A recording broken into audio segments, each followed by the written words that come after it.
Dans ce nouvel épisode, on va définitivement fixer le plancher. On va poser un superbe lino et surtout, on va mettre une top isolation au mur de mamie.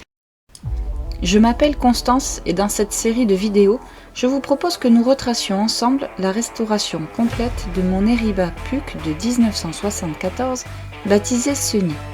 Vous pourrez suivre le démontage et la refabrication complète de cette petite caravane avec son lot d'embûches, de fou rire et quelques petits conseils qui, je l'espère, vous aideront si vous avez le même type de projet. Avant de coller et visser le plancher, on fait les branchements électriques définitifs et on teste de nouveau sur mamie. Nouveau test parce qu'on a refait l'électricité. J'ai plus de feu, je confirme. Ça freine des deux côtés. Ça freine, c'est bon. Cligne gauche, cligne droit. Bon, c'est bon. Les warnings, ouais. Rallume les feux là pour voir vite fait.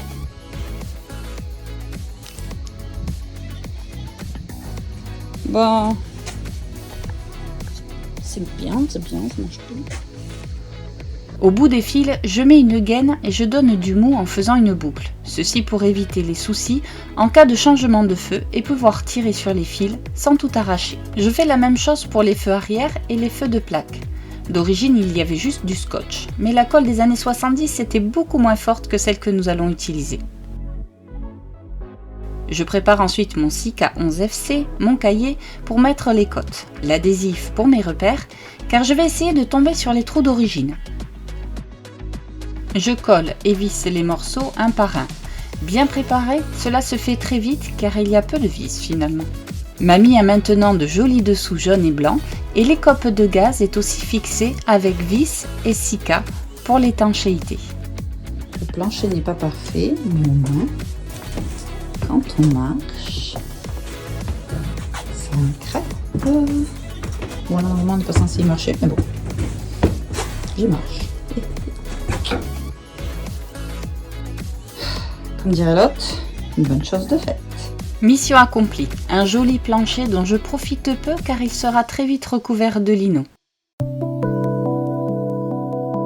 Il est temps de vous dévoiler ce sublime lino que j'ai trouvé pour ce nid. 3 mètres de long par 2 mètres de large et une imitation parquet comme j'en rêvais.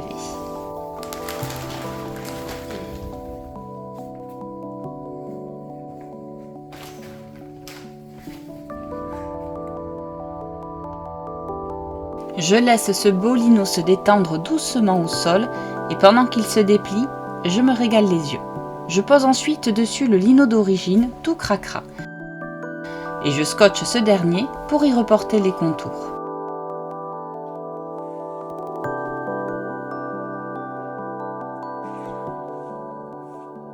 J'avais noté sur le lino d'origine les dimensions des meubles pour être sûr de mettre les bons au remontage. Mais il y en a tellement peu que cela ne m'a pas été très utile. J'ai pourtant gardé la vidéo, au cas où.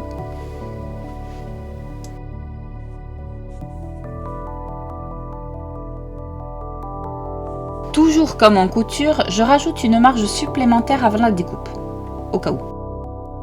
Avec une petite appréhension, je me lance dans la découpe au ciseau de ce magnifique sol. Je ne peux ensuite m'empêcher de le poser dans ce nid, juste pour voir. Comme j'ai coupé un peu large, il gondole. Les finitions seront pour le lendemain. Je commence par mettre des bandes de double face au sol. Avec la fixation des meubles, ce sera largement suffisant pour que rien ne bouge. Je centre et positionne le lino comme voulu et je m'attaque aux découpes de finition. Avec ma grande règle et un couteau, je découpe le surplus, puis les différentes encoches pour le passage de l'électricité.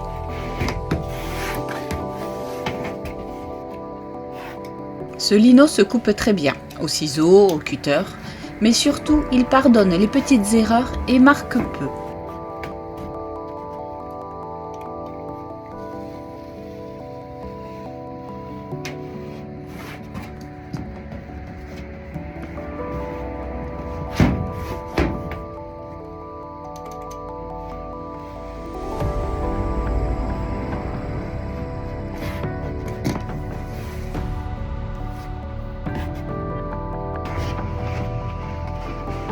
J'enroule de nouveau le lino jusqu'au milieu pour ensuite le coller aux doubles faces.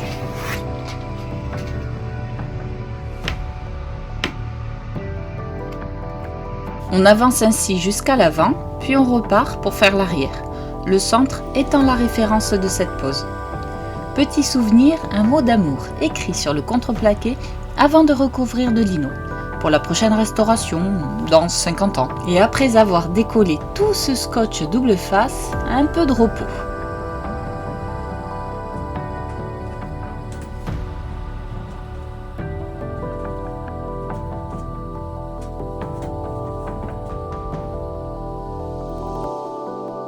Je suis vraiment très contente du résultat.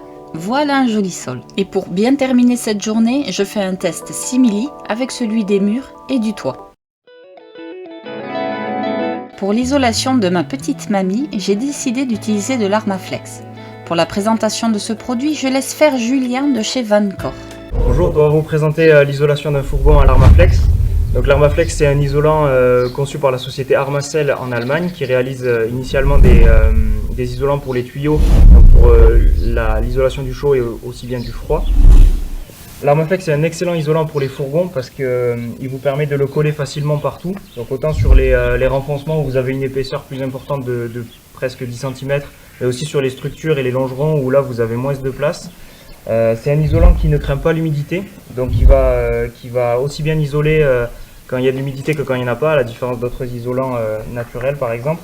C'est un isolant qui ne craint pas non plus les insectes et les moisissures dans la version AF qu'on vend sur le site Mon Fourgon Shop. C'est également un isolant qui résiste très bien au feu, qui a une durée de vie extrêmement longue et du coup qui vous assure des dizaines d'années de tranquillité au niveau de l'isolation autant du chaud que du froid, et également une base d'isolation phonique qui peut être complétée avec l'Armaconfort qu'on verra ensuite. Merci à Julien pour ses bons conseils. Maintenant à moi de jouer. Je m'installe et je démarre les découpes. Toujours avec mon cahier à portée de main, je prends les côtes des morceaux et à l'aide de leur stylo argenté, je trace sur l'Armaflex en 19 mm pour les murs. Puis je découpe au ciseau, ça marche très bien. La colle de l'Armaflex est redoutable, les morceaux ne sont pas repositionnables. Mon conseil est de bien vérifier la position du morceau avant de le coller définitivement.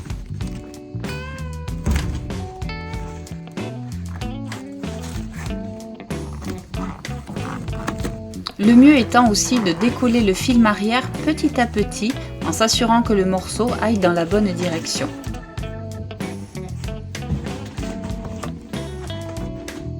Ce morceau en vidéo est le premier que je pose. J'immortalise le moment, mais j'y vais très doucement. Il n'en sera pas de même pour les suivants, parce qu'on gagne vite en confiance et en rapidité.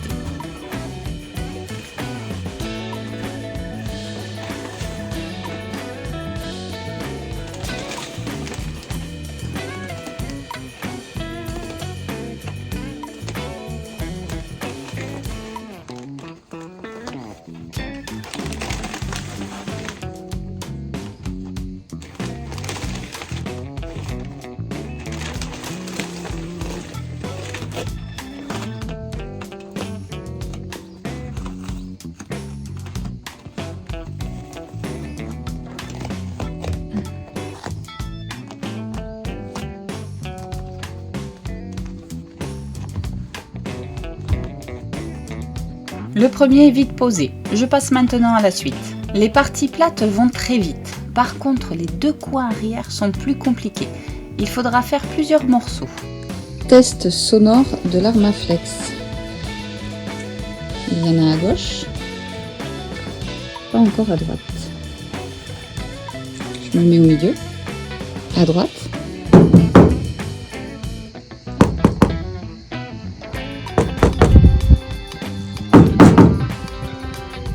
Bon. Avec l'Armaflex, tout se recycle. Je récupère les bouts de coupe de l'arrière pour les mettre dans les creux à l'avant. Je continue à coller les morceaux les uns à la suite des autres. C'est vraiment très plaisant à faire. Scolairement, je note toutes mes découpes et j'inscris des repères sur les morceaux pour ne pas les coller à l'envers. Oui, j'ai failli. En prenant son temps, il a fallu 5 heures à la blonde pour poser tout ça. Après avoir isolé les murs, passons au toit. Pour ici, j'ai choisi du 10 mm à cause des meubles hauts. Je retourne le toit et c'est parti. Je mets de côté un morceau qui servira à isoler la réhausse. Comme pour les murs, je prends les mesures, mais je note aussi au feutre rouge les zones où il ne faut pas d'isolant, comme ici. Je mesure, je découpe, je colle et j'hésite pas à faire un joli patchwork avec les morceaux collés bord à bord. Malgré la chaleur, j'avance très vite. C'est facile avec le toit à l'envers.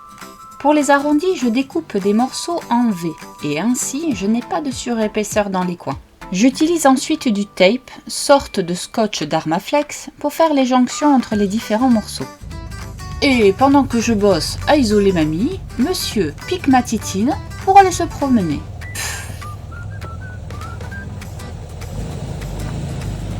Du coup, je l'embauche et on pose le toit sur mamie pour voir ce que ça donne. Je vous l'ai montré vite fait pour le toit, voici le tape d'Armacell. Ce ruban autocollant évite les ponts thermiques à poser sur les jonctions et les tubes en métal. Je laisse les tubes horizontaux de côté pour l'instant, eux seront habillés de bois pour y fixer le simili-cuir des murs. Voilà les murs bien isolés, autant pour l'été que l'hiver. Pour habiller les tubes de bois, je commence par l'azurer des champs plats. Je pensais d'abord les coller, mais ça ne tient pas. Et c'est une mauvaise idée, car la pose du simili-cuir y exerce une forte pression. Il faut absolument les visser. Par contre, les champs plats dans les angles, ça ne marche pas. On va devoir les tordre. Mon astuce est de faire bouillir de l'eau, pour un thé si vous voulez, mais plus pour amollir le bois. Je détrempe ensuite le bois en le tordant. Peu de temps après, j'ai carrément plongé le bois dans une bassine. Ça va quand même beaucoup plus vite. Je laisse ensuite le bois bien sécher avec le bon angle. Les champs plats se fixent plus facilement dans les angles arrondis. L'intérieur de ce nid est maintenant isolé et habillé de bois pour accueillir le simili-cuir tendu des murs. Si vous vous souvenez, j'avais commandé une prise moderne et aux normes pour ce nid. Après découpe d'un support en bois fixé à l'intérieur, il va falloir faire un trou dans la tôle. Je commence par faire des trous à la perceuse sur le pourtour, puis je protège avec du scotch de masquage. J'ouvre le trou à la grignoteuse et je lime les bords de la tôle.